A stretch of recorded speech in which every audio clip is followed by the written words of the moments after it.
RJ கருண் ரீசெண்டாக வந்து ஒரு வீடியோ போட்டிருந்தேன். நான் பட்டாபிராமில் வசிக்கிறேன், ஆனால் நுங்கம்பாக்கம் போயிருக்கிறாரு. ஆனால் எங்கள் அம்மா அதுக்கு என்ன சொல்ல போகிறாங்கன்றதை கேட்கலாமா? அப்பா எங்கே போயிருக்காரு?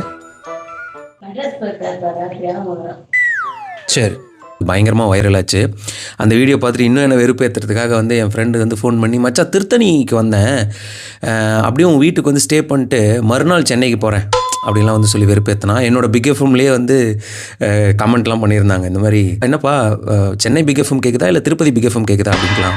ஆக்சுவலி நான் ஒரு ஃப்ரஸ்ட்ரேஷனில் தான் போட்டேன், ஏன் வந்து பட்டாபிராம சென்னையே வந்து அக்செப்ட் பண்ண மாட்டேங்க அப்படின்னு. அதுக்குள்ளே வந்து ஏன் சென்னையில் இருந்தால் தான் கெத்தா, சென்னையில் இல்லாதவங்களாம் கெத்து கிடையாது அப்படின்னு சில பேர் வந்து கமெண்ட் போட்டிருந்தாங்க. சரி, நான் வந்து சென்னையிலே இருந்தாகணும், பட்டாபிராம் வந்து சென்னைன்னு வந்து அக்செப்ட் பண்ணுங்கன்றது இல்லை பாயிண்ட்டு. பட்டாபிராம் ஆக்சுவலி சென்னையில் இருக்குது, சென்னை 6,72,000, ஆனாலும் ஏன் அக்செப்ட் பண்ண மாட்டீங்க அப்படிங்கிறதான் என்னுடைய பாயிண்ட்டு. இப்போ பட்டாபிராம் வந்து சென்னையிலே இல்லைன்னு வச்சுங்களேன், சென்னையோட பின்கோடே இல்லை அப்படின்னா நான் ஏன் போய் போராட போகிறேன் அது வந்து சென்னையில் இருக்கணும்னு. இது பட்டாபிராமுக்கான பிரச்சனை மட்டும் கிடையாது, சரியா? குரோம்பேட்லேருந்து கமெண்ட் வந்திருக்கு, குரோம்பேட்டே வந்து சென்னைன்னு அக்செப்ட் பண்ண மாட்டாங்க.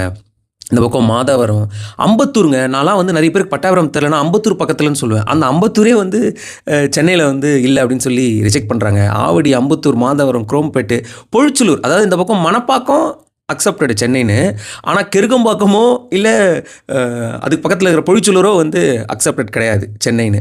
ஸோ இந்த மாதிரி நிறைய ஐரணி வந்து அந்த கமெண்ட்டில் வந்து பார்க்க முடிஞ்சது. அப்பா நம்ம மட்டும்தான் வந்து உளவியல் ரீதியாக பாதிக்கப்பட்டிருக்கோன்னு பார்த்தா பலர் வந்து அந்த கமெண்ட்டில் வந்து புலம்பி தள்ளியிருந்தாங்க. ஒரு மாதிரி மனசுக்கு ரொம்ப திருப்தியாக இருந்தது. எனக்கு ஒரு விஷயம் புரிஞ்சது, என்ன தெரியுமாங்க? ஒரு குரோம்பேட்டு, அம்பத்தூர், பொழிச்சலூர், ஆவடி இதெல்லாம் சென்னையில் அக்செப்ட் பண்ண மாட்டாங்க, ஆனால் செங்கல்பட்டு டிஸ்ட்ரிக்டில் இருக்கிற ஓஎம்ஆர் சென்னையில் இருக்குது, அது சென்னை தான், பார்ட் ஆஃப் சென்னை தான் அக்செப்ட் பண்ணுறாங்க. எப்படி இது? ஓ, அங்கே நிறைய வேலை வாய்ப்புகள் வருதா? இல்லையே, ஸ்ரீபெரும்புதூர் கூட தான் நிறைய வேலை வாய்ப்புகள் தருது. அப்போ ஏன் ஸ்ரீபெரும்புதூரை சென்னைன்னு அக்செப்ட் பண்ண மாட்டாங்க? பாயிண்ட் அது இல்லை.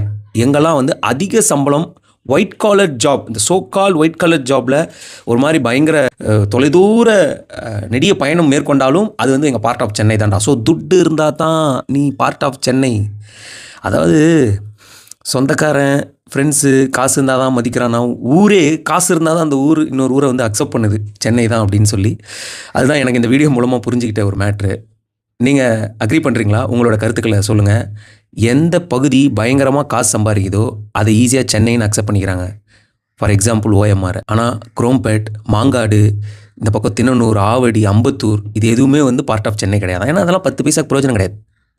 வருதுடா, எங்கள் பட்டாபிராமுக்கு டைட்டில் பார்க் வந்துச்சுரா, இன்னும் 2-3 பில்டிங் கட்டினாங்கன்னா நாங்களும் பணக்கார ஏரியாவாக மாறுவோம், அப்போ சென்னைன்னு தூக்கி கொண்டாடுவீங்கடா. இருக்குது, ரிட்டர்ன் ஆஃப் த ட்ராகனாக வரும் நாங்கள்.